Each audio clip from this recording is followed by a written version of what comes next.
Nako po, eto. Delikado daw, mga kabida.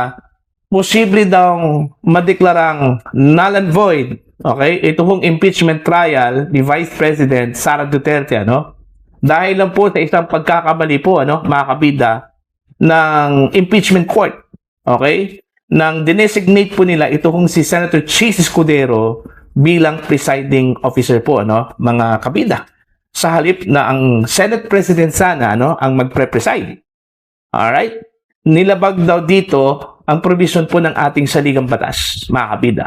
Ayon po sa isang constitutional law expert. Alright?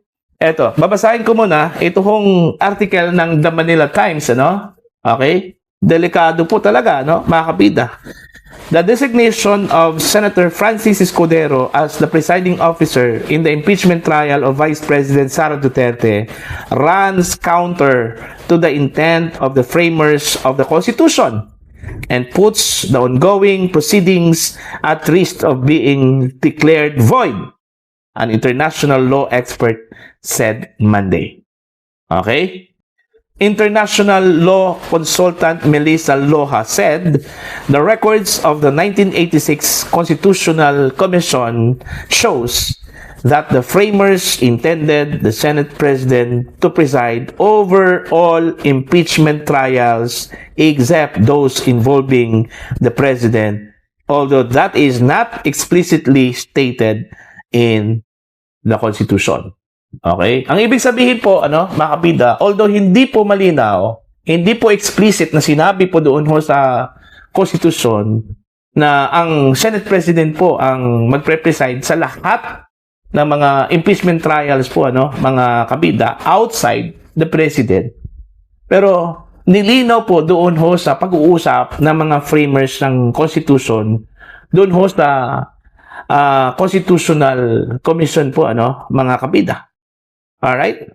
Ito po ay nangyari, mga kabida, noong July 28, 1986.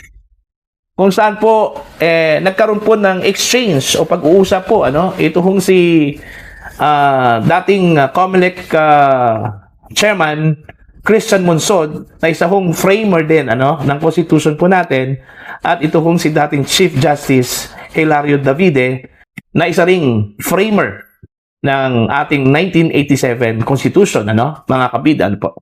Okay? Ayon po dito kay Loha, an exchange between Commissioners Christian Monsod and Hilario Davide Jr. on July 28 left little doubt on who should preside in all other impeachment cases outside of the President, mga kabida. Ito yung exchange po, mga kabida, between Davide and Monsod, It is not understood that when the President of the Philippines is on trial, it is the only time when the Chief Justice of the Supreme Court will preside. Okay, tanong po yun, mga kabida. Is it necessary to say that the Senate President shall preside during all other times? Okay, Monsod said, when Davide proposed an amendment to include the sentence, in all other cases, the President of the Senate shall preside. Alright? Upon hearing the clarification, however, Davide withdrew his proposed amendment. Okay? Yun yung nangyari po, pag-uusap po between Davide and Monsod. At nilinaw po doon, mga kabida, except the President, ang President kasi, pag siya po ang under trial po, mga kabida, for impeachment, ang presiding officer talaga, malinaw po sa ating saligang batas, ay ang Chief Justice of the Supreme Court, Pero, other than that, like Vice President, Constitutional Commission, mga kabida, at iba pang mga impeachable officials, malinaw po doon sa pag-uusap na ang Senate President po ang magpre-preside. Okay? Although hindi po yan malinaw sa ating saligang batas, pero doon sa Constitutional Commission, doon sa pag-uusap po nila, mga kabida, nilinaw po yon. Okay? Kaya, ang sabi po ni Loha, Baka delikado po, no, na maunsami ito hong impeachment trial po ni Sara Duterte, ano, dahil lang po dito sa ginawang mali at paglabag ho sa saligang batas ng impeachment court, ano. Tuloy po tayo, mga kabida. Luha said, this exchange was significant because the Supreme Court has repeatedly relied on the framers' deliberations in interpreting constitutional provisions. Okay? Significant ito hong pag-uusap po, ano, discussion during the Constitutional Commission deliberation po, ano, mga kabida. Dahil ang Korte Suprema, every time meron pong question of law patungkol ho sa constitutionality ng isang bagay, okay, nagre-rely po ito, mga kabida, kumukuha po ito ng ideya doon ho sa deliberation during the Constitutional Commission deliberation po, ano? Just like dito ho sa ginawa po ni Hilario Davide at saka Christian Monson, ano? Mga kabida. Eto, tuloy po tayo. She also argued that while the Constitution authorizes the Senate to adopt its own impeachment rules, that authority does not extend to changing or overriding the Constitution itself. Ang ibig sabihin po, although binigyan po ng karapatan ng ating saligang batas, ano, ito hong impeachment court, ano, na bumuo po ng kanilang rules, ano, ng impeachment, mga kabida. Pero hindi po ibig sabihin na pwede na po nilang tanggalin o palitan, ano, kung ano po yung nakasaad po sa ating saligang batas. Okay, mga kabida. Hence, any rule that Senate adopted which is contrary to the Constitution is void.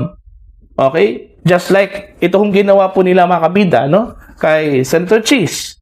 In-appoint po nila si Senator Cheese bilang presiding officer na malinaw po doon ho sa conversation during the Constitutional Commission po, ano, mga kabida, na lahat ng mga impeachment trials outside the President, ano, mga kabida, ang magpre-preside po ay ito hong Senate President. At wala na pong iba, no, mga kabida. Pero sa ginawa po ng impeachment court ngayon, okay, sinet aside po nila ito hong si Senate President Win Gatchalian at pinalitan po nila, ano, mga kabida, ni Senator Cheese Escudero bilang presiding officer. Okay? Doon ho ang mali na nakita ho, ano, mga kabida, ni Attorney Luha, ano. Ito yung matindi po, ano, sa sinabi po ni Attorney Luha, ano, mga kabida. Luha maintains that the Senate rule allowing Escudero to preside over the impeachment trial despite the constitutional intent is invalid. Okay? Invalid po, ano, mga kabida. So, ano po ang mangyayari? Considering invalid po ito hong ginawa po ng impeachment court, ano, na inappoint po nila ito hong si Senator Escudero. Ito po yung worst na epekto po, ano, mga kabida. Alright? And any proceedings conducted under such a rule could be questioned as legally defective. Okay? Since doon pa lang nagkamali na po ang impeachment court sa pag-appoint kay Senator Cheese, yung entire proceedings po na kung saan ang nagpre-preside po ay si Senator Cheese ay posible hong depektibo po ito, ano, mga kabida. Okay? Posible po itong madedeklara bilang void dahil ho sa paglabag, mga kabida, sa saligang batas. Okay? Kung meron pong pupunta sa Korte Suprema and to question, ano, ito hong pag-designate po, ano, ng impeachment court kay Senator Cheese Escudero bilang presiding officer, ano, sa halip ang Senate President po, ano, mga kabida. Okay, eto. Kunti na lang po ito, ano.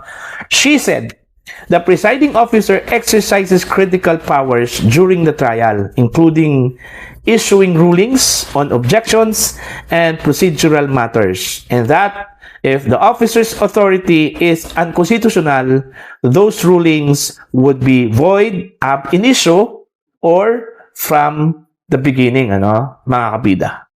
So, katulad po ito sa nangyari nung 2025 impeachment proceedings po, ano?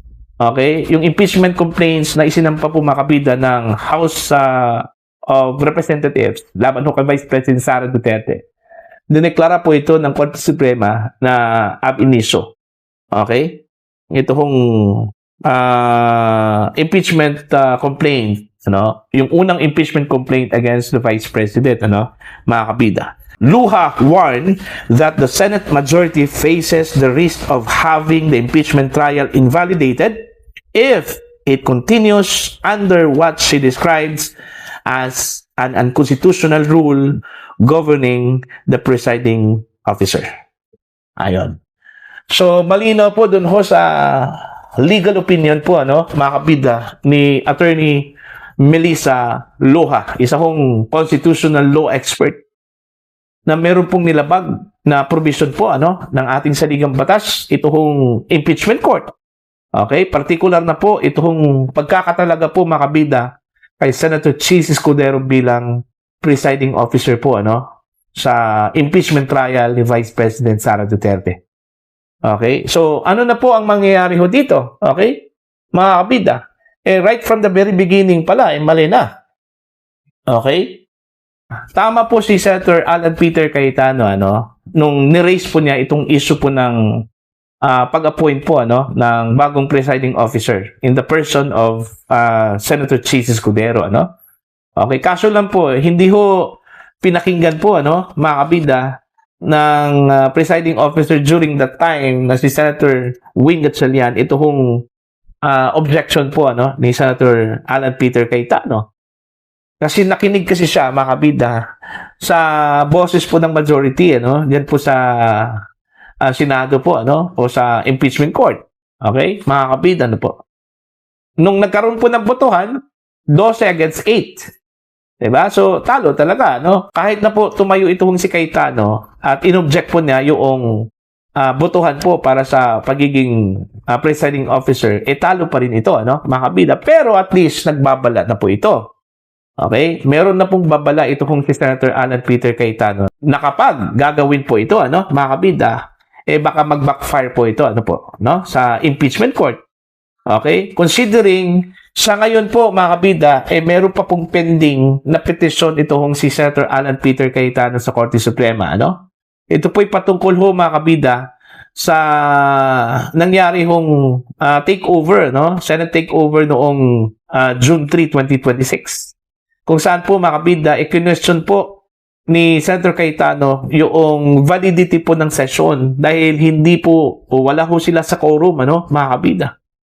Kaya yun yung subject po, mga kabida, ng kanyang unang petisyon sa Korte Suprema na hindi po inaksyonan dahil naging moot and academic na po, ano, mga kabida. Pero yung pangalawang petisyon po niya, no, follow-up petition, mga kabida, na kailangan hong sumagot at magdesisyon po ang Korte Suprema para ho malaman po kung ano talaga ang katayuan doon ho sa nangyaring session noong June 3, 2026. Para at least magagamit ito, ano, para ho sa future references po, ano, mga kabida na po. Okay? So ito, medyo nababahala po ako dito, ano. Anyway, kung mangyayari man po ito, pabor po ito kay Vice President Sara Duterte, ano, mga kabida. Okay? Nasa losing end po dito itong prosecution at even the Senate Impeachment Court. Okay? Kasi po, matatalo po sila at mananalo si Sara Duterte by mere technicalities po, ano, mga kabida, ano po.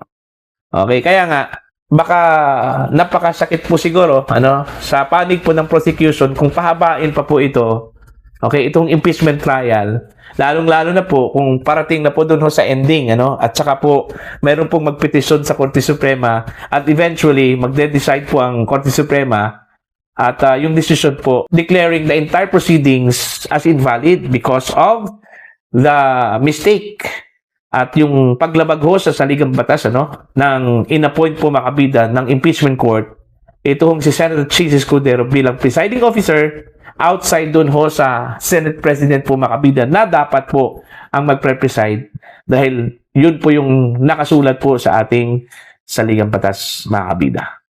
Alright? para ho sa inyong opinion at pananaw ho dito. Please comment down sa mga hindi pa po subscribe po sa aking channel. Please subscribe. Just click the subscribe button.